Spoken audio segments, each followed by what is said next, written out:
Coming up on 5 Minute News. Former UN Ambassador Nikki Haley to run for president. Biden rethinks Alaska oil drilling project. And UK teachers in mass strike dubbed Walkout Wednesday. It's Thursday, February 2. I'm Anthony Davis. Former South Carolina Governor Nikki Haley will kick off her campaign for the 2024 Republican presidential nomination this month, squaring off against her one-time boss, Donald Trump.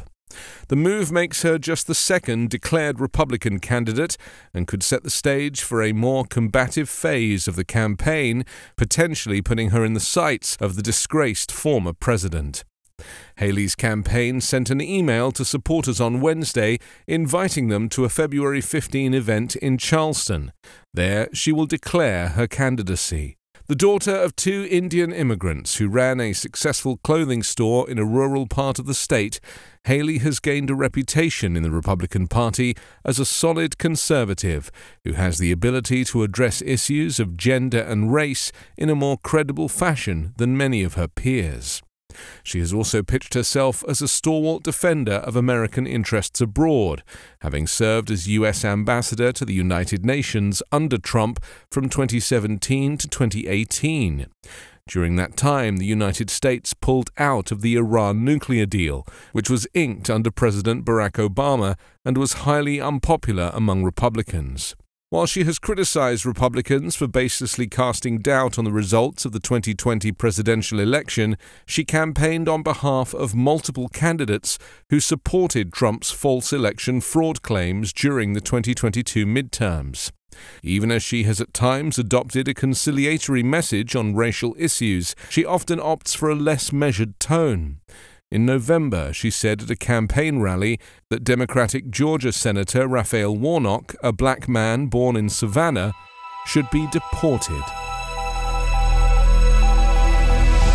President Joe Biden's administration said on Wednesday it would support a scaled-back version of ConocoPhillips's planned $6 billion Willow oil and gas drilling project in Alaska, but has not yet made a final decision on the contentious proposal.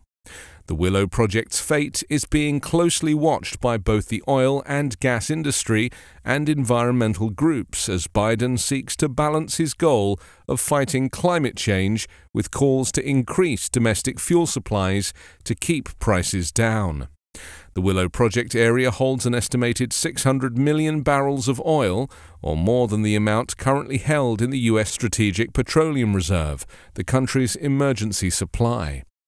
The project is important to Alaska's elected officials, who are hoping it will help offset oil production declines in a state whose economy relies heavily on the drilling industry. Meanwhile, extreme weather across the globe has intensified calls from activists to move rapidly away from burning fossil fuels because of their contribution to warming the planet.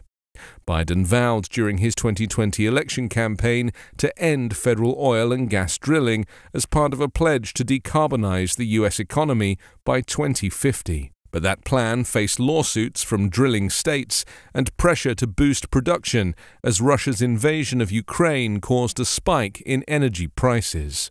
Willow would be located inside the National Petroleum Reserve Alaska, a 23 million-acre area on the state's North Slope that is the largest tract of undisturbed public land in the United States. It was initially approved by the Trump administration, but a federal judge in Alaska in 2021 reversed that decision, saying the environmental analysis was flawed. Up to 500,000 British teachers, civil servants and train drivers walked out over pay in the largest coordinated strike action for a decade on Wednesday, with unions threatening more disruption as the British government digs its heels in over pay and demands. The mass walkouts across the country shut schools, halted most rail services, and forced the military to be put on standby to help with border checks on a day dubbed Walkout Wednesday. According to unions, as many as 300,000 teachers took part, the biggest group involved, as part of a wider action by 500,000 people, the highest number since 2011, when civil servants walked out en masse. Prime Minister Rishi Sunak condemned the strikes which forced millions of children to miss school. "I am clear that our children's education is precious and they deserve to be in school today being taught," he said. His Conservative government has taken a hard line against the unions, arguing that giving in to demands for large wage hikes would further fuel Britain's inflation problem. Tens of thousands of education workers marched through central London with placards which read, "Children deserve better," and "Save our schools, pay up."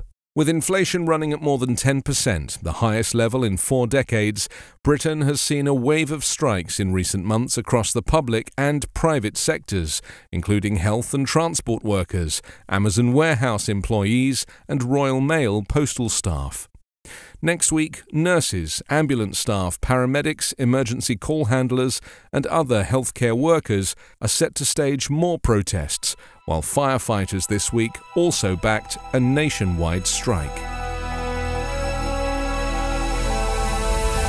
You can subscribe to 5-Minute News on YouTube with your preferred podcast app. Ask your smart speaker or enable 5-Minute News as your Amazon Alexa flash briefing skill. Subscribe, rate and review online at 5minute.news. 5-Minute News is an Evergreen podcast covering politics, inequality, health and climate, delivering independent, unbiased and essential world news daily.